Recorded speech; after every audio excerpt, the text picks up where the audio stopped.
తెలుగు బుల్లితెరపై హృదయాంజలి ప్రోగ్రాంతో బాగా పాపులర్ అయిన యాంకర్ ఉదయ్ భాను తర్వాత వెండితెరపై కూడా మెరిసిపోయింది. కొన్ని చిత్రాల్లో క్యారెక్టర్ ఆర్టిస్టుగా చేసి ఆమె లీడర్ చిత్రంలో సూపర్ హిట్ సాంగ్ రాజశేఖర అనే పాటపై అద్భుతమైన డాన్స్ చేసి ఔరా అనిపించింది. తర్వాత వివిధ ఛానల్స్ లో యాంకర్ గా చేస్తూ ప్రైవేటు కార్యక్రమాల్లో వ్యాఖ్యాతగా వ్యవహరించింది. గత సంవత్సరం నుంచి ఉదయ్ భాను బుల్లితెరపై కానీ వెండితెరపై కానీ కనిపించలేదు.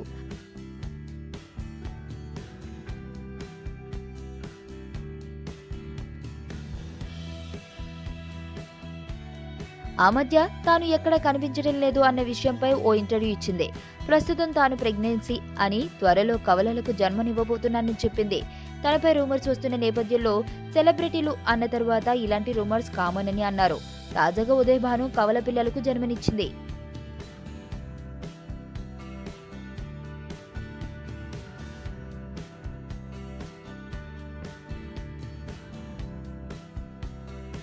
శనివారం రాత్రి బంజారా హిల్స్ లోని ఓ ప్రైవేటు ఆసుపత్రిలో ఆమె ఓ బాబు, పాపకు ఆమె జన్మనిచ్చింది. ఇద్దరు పిల్లలు, తల్లి ఆరోగ్యంగా ఉన్నారని ఆసుపత్రి వైద్యులు వెల్లడించారు. యాంకర్ గా ఒకప్పుడు బుల్లితెరను ఏలిన ఉదయ్ భాను కొద్ది కాలంగా తెరకు దూరంగా ఉన్నారు. విజయవాడకు చెందిన వ్యక్తిని పెళ్లి చేసుకుని స్థిరపడిన ఉదయ్ భాను ఇన్నాళ్లకు మళ్లీ వార్తల్లోకి వచ్చింది. ఉదయ్ భాను అభిమానులు ఆమెకు శుభాకాంక్షలు తెలిపారు. లైఫ్ లో చాలా మందిని కలుస్తుంటాం. ఎప్పుడో ఎక్కడో ఎవరో ఒకరు కనెక్ట్ అవుతారు.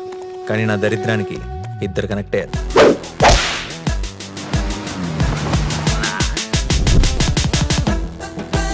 ఈ స్మైల్ చాలా బాగుంది. నిజం అనుకోవద్దు, అబద్ధమే. బానే ట్రై చేస్తున్నావు. I love you. జోక్ చేయకు. ఏంటి, నన్ను ఫాలో అవుతున్నావా? నువ్వే స్కూటీ పాడైపోయిందని అబద్ధం చెప్పి నన్ను ఫాలో అవుతున్నావేమో అని నా డౌట్.